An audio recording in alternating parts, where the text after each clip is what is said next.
함께 말씀 보겠습니다. 이 시간 하나님 우리에게 주시는 말씀은 에스더 9장 1절로 10절까지의 말씀입니다. 아달월 곧 12째 달 13일은 왕의 어명을 시행하게 된 날이라. 유다인의 대적들이 그들을 제거하기를 바랐더니 유다인이 도리어 자기들을 미워하는 자들을 제거하게 된 그날에 유다인들이 아하수에로 왕의 각 지방 각 을에 모여 자기들을 해하고자 하는 자를 죽이려 하니 모든 민족이 그를 두려워하여 능히 막을 자가 없고 각 지방 모든 지방관과 대신들과 총독들과 왕의 사물을 보는 자들이 모르드게를 두려워하므로 다 유다인을 도우니 모르드게가 왕궁에서 존귀하여 점점 창대하매 이 사람 모르드게의 명성이 각 지방에 퍼지더라. 유다인이 칼로 그 모든 대적들을 쳐서 도륙하고 진멸하고 자기를 미워하는 자에게 마음대로 행하고 유다인이 또 도성수산에서 500명을 죽이고 진멸하고 또 바산다다와 달본과 아스바다와 모라다와 아달리아와 아리다다와 바마스다와 아리세와 아리데와 외사다 곧 하문나다의 손자요 유다인의 대적 하만의 10 아들을 죽였으나 그들의 제사에는 손을 대지 아니하였더라. 아멘. 이는 살아계신 우리 하나님의 말씀입니다. 이 시간 구원이라면서 복수 아닙니까? 라는 제목으로 말씀 나누겠습니다. 모범 택시라는 드라마가 있습니다. 학폭을 당하는 학생, 보이스피싱을 당한 피해자, 직장에서 협박에 목숨을 잃거나 위기에 처한 직원 등 다양한 피해자들, 힘없는 그러한 사람들을 위해서 복수를 해주는 내용이에요. 저마다 복수를 하게 된 계기들이 있습니다. 가족이 어떤 범죄자에게 살해당했거나 아무 잘못도 아무 이유도 없이 죽임에 몰리게 되었을 때 그런 것들로 인해서 자신이 복수를 하고자 하는 그 한 사람 멤버가 된 것이죠. 삶이 망가졌는데 오히려 가해자는 처벌받은 이후에 법의 보호를 받고 있어서 제대로 정의가 실현되지 않는 이 사회 대신 복수를 해주는 택시회사의 비밀스러운 구성원들의 이야기예요. 우리도 때때로 억울한 일이나 부당한 대우, 또 이유 없는 피해나 손해를 겪고도 도덕적, 법적, 사회적 정의로 해결되지 않는 순간 우리도 마음으로 말합니다. 그냥 한 대 쥐어받고 싶다. 이건 참으면 바보야. 똑같이 고통스럽게 해야 돼. 그가 당해야 내가 살 것 같아. 라는 마음들이 있어요. 우리 마음이 못되고 이기적인 게 아니라 그만큼 제대로 실현돼야 될 정의가 실현되지 않기 때문이겠죠. 이러한 감정은 보복일까요? 아니면 남아있는 무언가를 지키기 위한 정의일까요? 오늘 본문은 하만이 유다민족을 멸하기 위해서 왕의 조서를 내려서 전국에 계획된 날이었습니다. 아달월 곧 12째 달 13일은 왕의 어명을 시행하게 된 날이라 한 게 모르드게의 조서가 아니라 하만이 죽기 전에 내렸던 조서였습니다. 이제 전국에 있는 사람들이 유다인을 마음껏 죽이고 도륙하고 빼앗고 그 재산을 몰수해도 되는 날이었어요. 근데 하만의 죽음과 함께 새로운 조서가 전국에 내려졌죠. 유다민족이 방어권을 가집니다.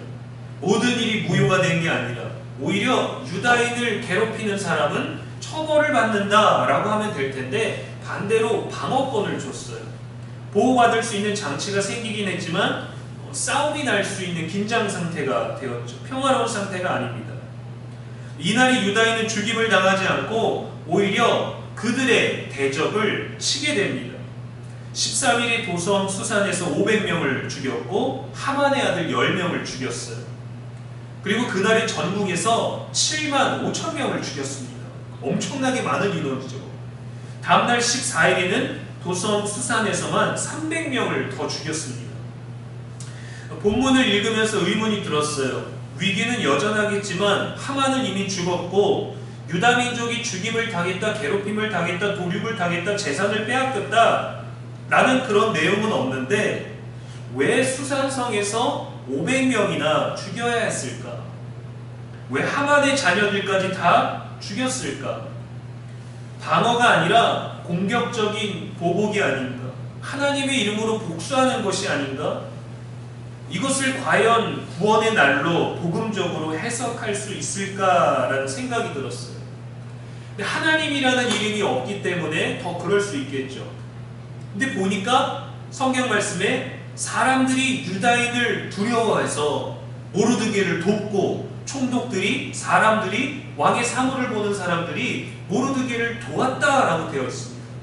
그 두려운 마음은 어디에서 왔을까요? 그냥 단지 왕의 조서 때문이었을까요? 아닙니다. 아직은 유리합니다. 방어해도 된다고 그랬지 건들지 말라는 조서가 아니었기 때문에 페르시아 전국에 살고 있는 사람들에게는 아직 유리해요. 더 다민족이니까. 그런데 두려운 마음이 생겼고 모르드게를 돕는 자들이 생겼고 유다민족 편에 서는 사람들이 생겼어요. 보이지 않지만 하나님이 역사하신 거죠. 때로는 마음 가운데 두려운 마음, 헌신해야 되는 마음, 순종해야 되는 마음, 포기해야 되는 마음, 회개해야 되는 마음이 드는 것들은 우리의 양심의 소리이기도 하지만 하나님이 사람의 영에 역사하시는 것들입니다. 큰 전쟁이 날 수 있었겠죠. 왕도 막을 수가 없었는데 이러한 일이 일어났어요. 근데 뭔가 역으로 오히려 유다인들이 살인을 저지르고 있는 것 같죠. 심지어 이날에는 하나님께서 친히 전쟁을 명하시거나 다른 구약의 전쟁들처럼 그들을 너희 손에 넘겨주겠다, 싸워라 라고 여호와의 승리의 확신, 진멸의 명령이 선포된 것도 아니었습니다. 선포된 조서는 오로지 왕을 통해서 자기 생명을 지키기 위한 방어였을 뿐인데 오늘 장면을 보면 거의 8만 명에 이르는 사람을 죽임으로 인해서 방어 그 이상의 행동을 했다라는 거죠. 성경은 우리에게 복수를 허락하지 않습니다. 잠언 20장 22절에 너는 말하기를 내가 악에 보복하겠다 하지 말고 여호와를 기다리라. 그가 너를 구원하시리라 했어요. 근데 악에게 보복하지 않으면 악이 우리에게 생명을 해칠 수 있으니까 언제쯤 기다려야 될지 우리가 알 수 없는 게 우리의 현실이지 않습니까? 로마서 12장 19절에 너희가 친히 원수를 갚지 말고 하나님의 진노하심에 맡기라 기록하였으되 원수 갚는 것이 내게 있으니 내가 갚으리라 주의 말씀이니라 했어요. 그런데 오늘 본문의 공격은 누가 봐도 과잉 대응처럼 보입니다. 마치 미국 사회에서 아무 혐의도 없는 지나가는 흑인을 붙잡아다가 과격하고 거칠게 대하는 백인 경찰의 모습처럼 말이죠. 우리의 현실과 비슷하게 율법과 인간의 법의 한계를 보여주기도 하는 것 같아요. 율법은 행위와 행동에 대해서 처벌하지만 마음의 악까지 제거하지는 못합니다. 여인에게 성추행하는 남자의 죄를 단정하고 처벌할 수 있지만 마음에 품은 성적 충동까지 법으로 다스릴 수는 없는 거예요. 인간이 죄에 대해서 심판하고 권한을 가진 사람들이 판결을 내고 사건을 종결할 수는 있어도 악의 씨앗을 뿌리째 제거하지는 못합니다. 그렇다면 오늘의 본문은 이 과한 방법으로 보복과 같은 일을 하고서 구원을 말하는 잘못된 정의를 실현한 건 아닐까라는 의문이 드는 거예요.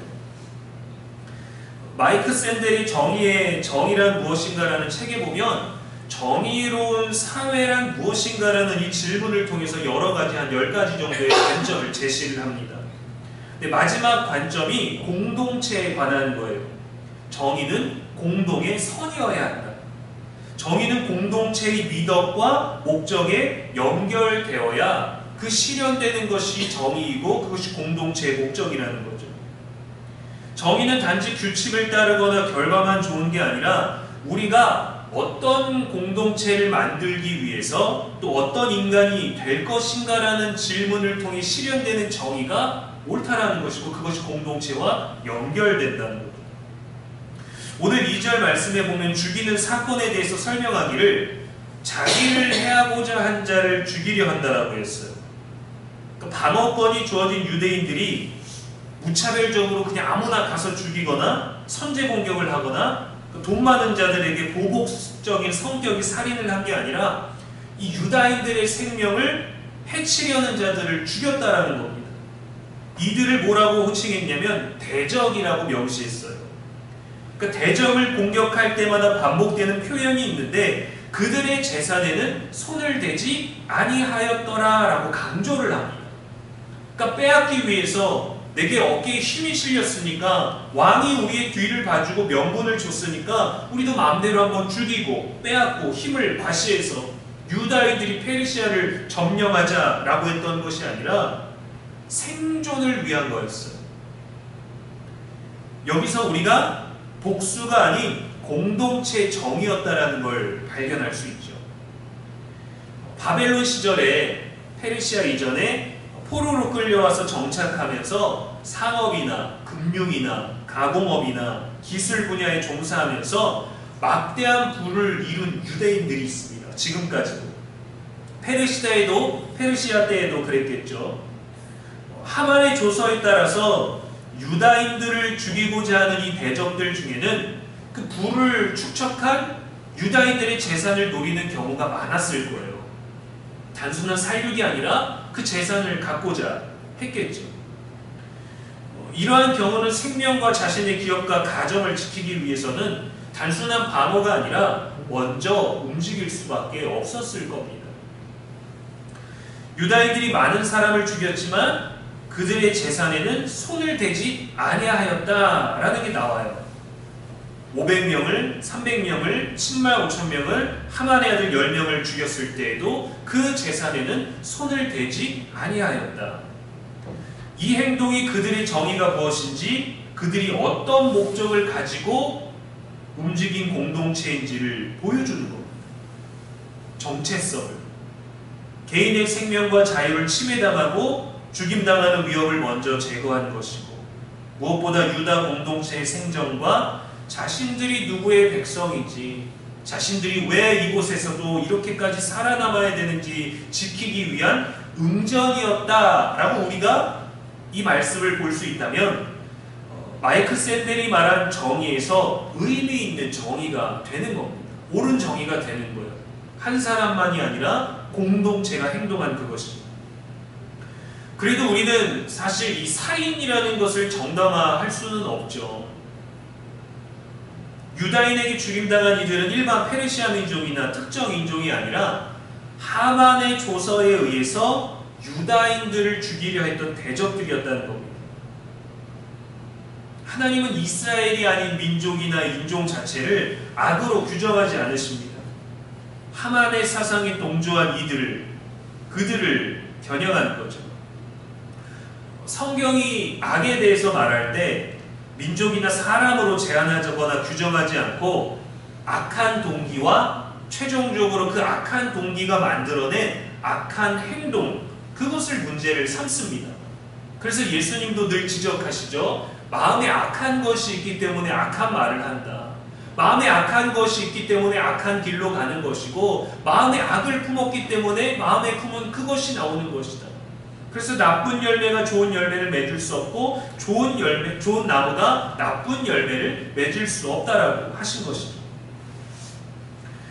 모르드게가 절하지 않은 것에 대한 하만의 개인적인 분노가 있었어요. 한 사람의 공동체가 함께할 수 있는 그 잘못된 정의가 있었는데, 그 개인적인 분노로 시작해서 민족 전체에 대한 혐오로 확장을 시키고, 그것을 국가 권력을 이용해서 편파적인 방법으로 조작을 했죠. 너희도 저 유다인들을 봐라, 죽여야 된다. 이것은 올바른 정의가 아닙니다. 이런 악한 구조에 가담한 자들이 하나님의 섭리 속에서 멈추게 된 거예요. 그렇다면 사람들이 일하고 공동체가 일하는 이때에 하나님의 정의는 오늘 본문에서 어떻게 실현됐을까요? 이 에스더에 나타난 하나님의 정의는 하나님이 직접적으로 그 이름, 그 말씀, 그 계시, 그 환상을 통해서 일하신 것이 아니라 에스더라는 인물, 모르드게라는 인물, 조서, 왕의 명령, 이 모든 것들을 통해 간접적으로 이루어진 것이죠. 최종적으로 죽을 수밖에 없던 날을 구원의 날로 바꾸셨고, 대적들을 죽였지만 전리품을 취하지 않으므로 생존을 위한 하나님의 언약 공동체라는 그 정체성을 드러낸 겁니다. 우리가 누구의 백성이냐, 그것을 드러낸 거예요. 모르드게는 이제 더 당당하게 자신의 자리에서 유다인들, 하나님의 백성을 대신할 수 있는 사람이 된 거죠. 하만이 말했던 개인의 분노에서 모르드게가 있는 하나님의 정의를 실현할 수 있는 데까지 가게 된 겁니다. 그의 힘이 아니라 하나님이 사람들 마음에 두려움을 주시고 또 그들 편에 서게 하시고 그를 돕게 하셨던 것이죠. 그리고 그 이후에는 불임절이라는 절기로 지켜지면서 하나님의 정의는 최종적으로 예배의 형태로 완성되었습니다. 불임절로 지키게 된 거예요. 금식하고 예배하고 말씀 듣고 찬양하고 어려운 이들을 돕고 하나님이 이루시는 모든 일들은 이 예배로 나타납니다. 하나님을 사랑하는 건 예배로 나타나는 거예요. 이웃을 사랑하는 건 전도로 나타나고 사랑으로 나타나는 것이죠. 정의는 옳고 그름보다 어떤 공동체를 지키기 위해 어떤 마음으로 행동하는가에 달렸습니다. 교회가 이러한 목적성을 가져야 되는 것이죠. 우리도 공동체이기 때문에 이 공동체가 행하는 정의가 무엇인가, 우리는 무엇을 위해 움직이는가가 분명히 있어야 되는 것입니다. 그래서 우리는 그 정체성을 위해서 예배를 드리는 거죠. 우리 대한민국의 역사만 봐도 우리의 서민들이, 민중들이 얼마나 많은 외세의 침략에 맞서서 직접 싸웠지 않습니까? 우리가 침략하고 우리가 빼앗으러 간 경우가 거의 없잖아요. 다 위에서, 저쪽에서, 아래에서, 섬에서 건너서 배 타고 다양한 방법으로 다 우리를 침략해서 죽이고 우리는 늘 싸웠고 나라, 민족, 언어, 문화, 생명을 지키기 위해서 군사가 아니어도 아녀자들이, 어린아이들이 물을 끓이고 돌을 주워오고 흙을 뭉쳐서 벽돌을 쌓고 물기를 나르고 다양한 방법으로 생존을 위해 우리의 공동체와 정체성을 지금까지 이어주게 한 것이잖아요. 물론 때로는 다른 나라의 도움을 받기도 하고 동맹국과 형제 나라들의 도움을 받으면서 하나님이 보호하신 건 아니겠습니까? 인간의 의지, 인간의 힘, 인간의 간섭이 있었지만 모든 것 가운데 역사하신 하나님의 섭리를 우리가 볼 수 있어야 돼요. 내가 이뤘다가 아니라 하나님이 이루셨다라는 이 최종적인 고백에 이뤄서 이것이 예배로 가는 게 바로 하나님이 우리들에게 실현하시고자 하는 정의입니다. 모든 이가 함께 주를 노래하게 되리라. 이 예배가 모든 인류가 가져야 될 최종적인 정의예요. 이 정의를 실현하기 위한 공동체가 바로 교회입니다. 예수님은 또 다른 정의를 보여주십니다. 예수님은 하늘 보좌에 앉으셔서 천둥을 내리고 폭풍을 내려가지고 악을 내려치신 분이 아니십니다. 파괴하신 게 아니에요. 악이 가득한 이 세상에 오셔서 머무시면서 그 악을 품으시고 그 악을 짊어지심으로 완전히 제거하셨습니다. 악에게 지지 말고 선으로 악을 이기라 했죠. 또한 자기를 십자가에 못 박는 자들에게 하늘의 보복을 내리지 않으셨어요. 그들에게 불을 내려주십시오. 소돔과 고모라에 내리셨던 그 심판을 저들에게 내리십시오. 십자가 앞에 있는 저들에게 말입니다 라고 하지 않으시고 그들을 위해 기도하셨어요. 주님, 저들은 저들이 하는 것을 알지 못합니다. 과연 진짜 몰랐을까요? 이게 중보 기도의 언어인 거죠. 예수님은 심판이 아니라 십자가를 통해 죄인을 살리셨고 그 죄의 뿌리를 복음으로 잘라내셨어요. 우리가 본받아야 할 예수님의 정의는 죽이는 힘과 명분이 아니라 살리는 은혜입니다. 영원으로 초대하는 것이고 최종적인 하나님의 정의, 예배의 자리로 초대하는 것이 우리가 실현해야 되는 살리는 은혜, 예수님의 정의죠. 우리가 원하는 복수와 우리가 외치는 정의는 서로 다를 수 있습니다.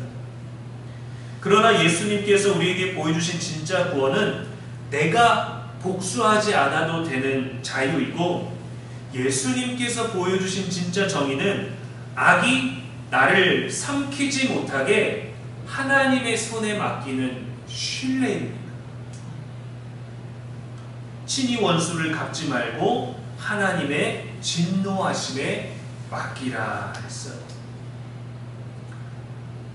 하나님이 해결해 주시니까 간단한 것 같지만 우리의 감정과 분노와 현실의 문제들을 그냥 덜컥 믿음으로 그분에게 맡기고 기다린다? 여러분, 이게 사실 참으로 어려운 일이죠. 사랑하는 여러분, 우리는 악을 정당하게 제거해야 한다는 감정적인 보복에 갇히기 쉽습니다. 저 또한 어떠한 정의롭지 못하고 불의하고 거친 것들을 보면 그가 행한 것보다 더 과한 거를 줘야 한다고 늘 생각하는 사람이에요. 용서가 안 돼요, 용서가. 그러나 하나님의 방식은 달랐죠. 악을 벌하시되 기회를 주시고 회개의 길을 열어주시고 그 가운데 십자가를 통해서 이루셨어요. 그래서 세상의 일을, 세상의 문제를, 고난을 대할 때 언제나 말씀은 우리들에게 십자가를 보라고 합니다. 십자가를 지라고 합니다. 그게 방법이거든요. 그게 주님의 방법이거든요.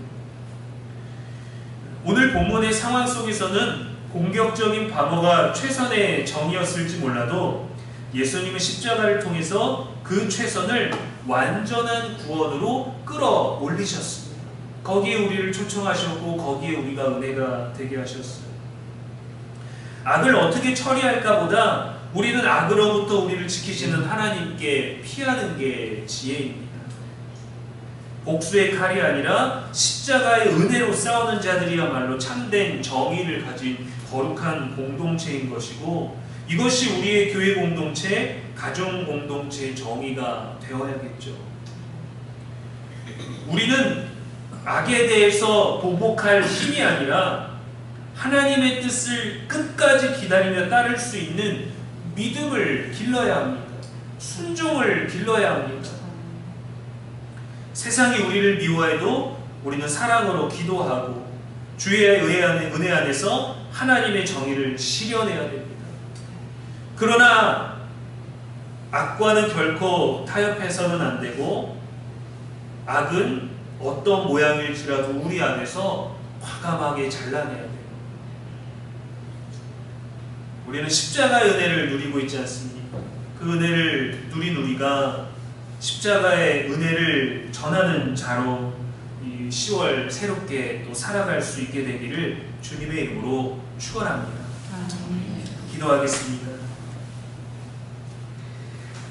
하나님 아버지, 우리가 악을 보고 분노할 때 십자가를 바라보게 하옵소서. 그 십자가를 통해 나의 죄도 나의 악한 흔적도 용서받았음을 기억하게 하여 주시옵소서.